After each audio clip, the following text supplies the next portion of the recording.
Bueno, hola, ¿qué tal? Esta ocasión vamos a hacer un pequeño resumen sobre las soluciones y medidas de concentración en medicina. Cuando hablamos de concentración, lo más fácil de mencionar es a un nivel macroscópico, en el cual tenemos un soluto y un solvente. El soluto lo expresamos en una unidad de masa, en gramos, miligramos, y el solvente en una unidad de volumen, en litros, mililitros. Esto nos habla de cuánta materia, cuánto peso hay en un volumen determinado. Esto es práctico y simple cuando estamos hablando de cantidades grandes y es posible, por ejemplo, pesar un polvo y diluirlo en agua. Pero nosotros necesitamos ir más allá, a un nivel molecular.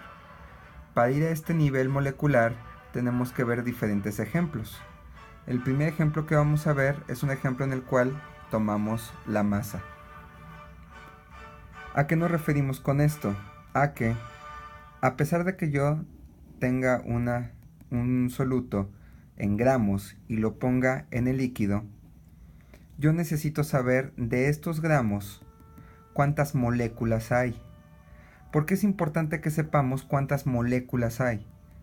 Porque en bioquímica y en medicina, ya como tal, hay procesos que dependen de la concentración no en gramos de todo lo que ponga, sino en la concentración de moléculas.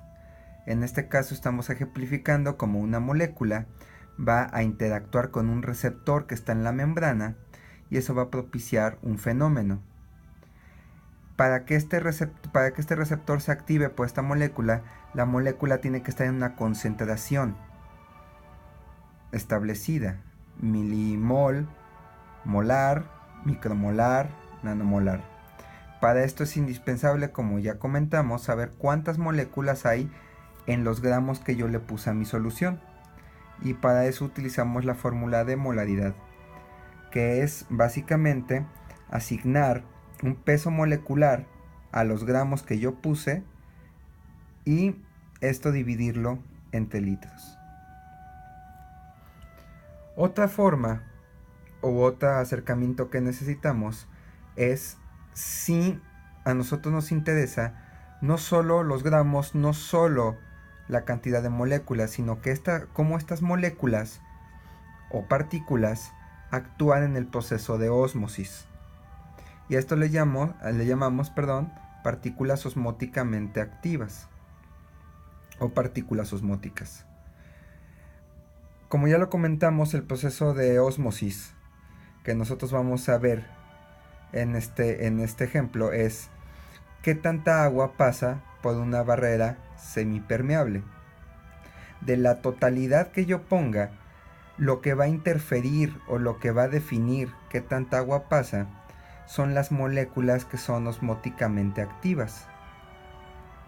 Por lo tanto, de todo lo que yo puse, de toda mi concentración de moléculas, voy a determinar qué tanto participan en el proceso de ósmosis.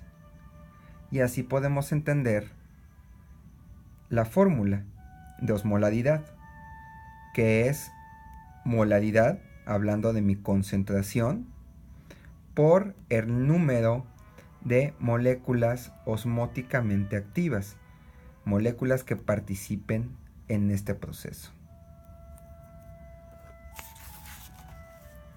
Por último, hablando de los equivalentes químicos.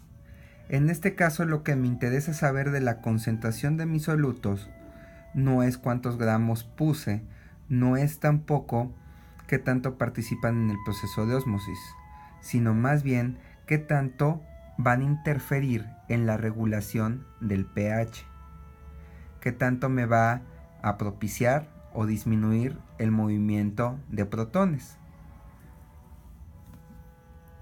Por lo tanto, para saber esto, tengo que recurrir al conocimiento de las características de la molécula. Aquí, por ejemplo, tenemos ácido clorhídrico. Sabemos que el ácido clorhídrico, cuando entra en solución, es capaz de donar un protón al medio. Con base en este ejemplo podemos definir que si nosotros queremos saber la normalidad, que es cómo interactúan los equivalentes químicos, entonces necesitamos saber cuánto de lo que yo le puse de mi concentración participa como un equivalente químico. Y esto, como no deja de ser una medida de concentración, tiene que ver con el volumen expresado en litros.